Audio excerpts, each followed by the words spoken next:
The smell of burning paper. That is how I discovered my husband's secret. I was walking through the mansion garden when I saw smoke rising from a small fire near the old oak tree. My husband, Amir, stood there with his back to me, holding a photograph. He threw it into the flames without looking. But I saw the image before it turned to ash. It was a picture of me. A younger me, maybe 16 years old, standing in front of a gate I did not recognize. Why did he have this? Why was he burning it? My heart raced. I had signed a 1-year marriage contract with this man. I thought I knew him. But suddenly, I realized I knew nothing. What was he hiding? I had to find the truth. That night, I could not sleep. I kept thinking about the photo. Why did Amir have my picture from years ago? We met only 6 months ago. I was working as a waitress in a small cafe. He came in, ordered coffee, and left his wallet. I ran after him to return it. He smiled and said, "Thank you." A week later, he proposed a contract marriage. He needed a wife for his business image. I needed money for my mother's hospital bills. It seemed perfect. No love. Just a deal. But now, I felt something was wrong. I got out of bed and walked through the dark hallway. The mansion was huge. I had only seen a few rooms. Amir said the east wing was closed for repairs. But I never saw any workers. I walked to the east wing. The door was locked. I tried my key, but it did not work. Then I noticed a small keyhole under the doorknob. I remembered seeing a key in Amir's study, on his desk. I went to the study. The key was there, in a drawer. My hand shook as I took it. I returned to the east wing and opened the door. The room was dark. I turned on the light. It was a bedroom, but old, like a child's room from many years ago.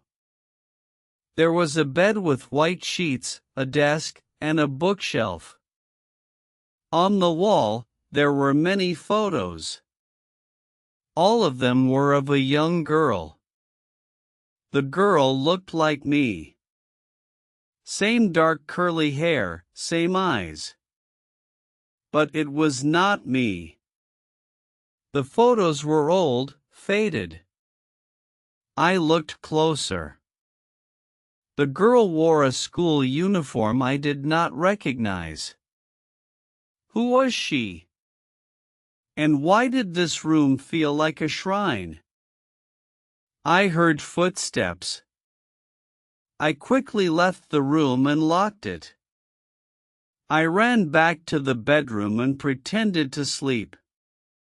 The next morning, I decided to talk to the butler, Mr. Ahmet. He had worked for the family for 40 years. He knew everything. I found him in the kitchen, polishing silver. "Mr. Ahmet," I said. "Who is the girl in the east wing room?" He dropped a spoon. His face went pale. "You should not go there, madam," he whispered. "That room belongs to Amir's sister. She died 20 years ago." I felt cold. What happened to her? I asked. Mr. Ahmed looked around, then said, "She drowned in the pool." It was an accident. But Amir never accepted it. He keeps her room exactly as it was. But why did he have my photo? I asked. Mr. Ahmed shook his head. I do not know. But I do know that Amir chose you because you look like her. Exactly like her. My heart pounded. I was a replacement. A living doll for a dead sister. I felt used. But there was more.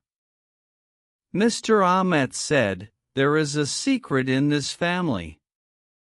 A blood oath." Amir and his father swore to protect the truth. But the truth is that the girl did not drown. She was killed. I gasped. Killed by whom? Mr. Ahmed looked at the door. By someone who was still in this house. Suddenly, the kitchen door opened. Amir stood there, his eyes dark. "What are you two talking about?" he asked. I forced a smile. "Nothing. Just about dinner." He stared at me for a long moment. "I want you to come with me," he said. "I have something to show you." Amir led me to the library. He closed the door and locked it. "I know you went to the East Wing," he said. "I saw the key was moved." I did not deny it. "Who is the girl?" I asked. "Why do you have my photo?" He sighed and sat down. Her name was Elif. My younger sister. She was my whole world. When she died, I was 15. I blamed myself. I was supposed to watch her that day. But I was playing in the garden. When I found her, she was in the pool, not moving. His voice broke. I never got over it. I felt pity. But I needed more. And the photo of me? He looked at me with sad eyes. "I saw you at the cafe, and you looked exactly like her. Same face, same hair. I thought it was a sign. I wanted to bring her back, in a way. I know it is wrong. But I could not help it. I hired a detective to find you. He gave me that photo, from when you were 16. I kept it, but I felt guilty. That is why I burned it. I did not know what to believe. But Mr. Ahmed said she was killed. That there is a blood oath." Amir's face hardened. "Ahmed talks too much." "Yes, there is a blood oath. My father made me swear to never tell the truth. But the truth is that Elif did not drown. She was pushed. By my uncle. He wanted the family fortune. My father found out, but he did not want a scandal. So he covered it up. My uncle left the country, but he still has a share of the estate. I have been trying to buy him out for years. That is why I needed a wife, to appear stable for the business. I was shocked. You married me just for that? He nodded. Yes. But now, I want to tell you the truth. I am sorry. I felt anger, but also understanding. I had signed a contract. But now, I had to decide, stay or leave. I looked at Amir. He was not a monster. He was a man broken by loss. But I could not be a replacement for a ghost. I am leaving, I said. The contract is over. He did not stop me. As I walked to the door, he said, I understand.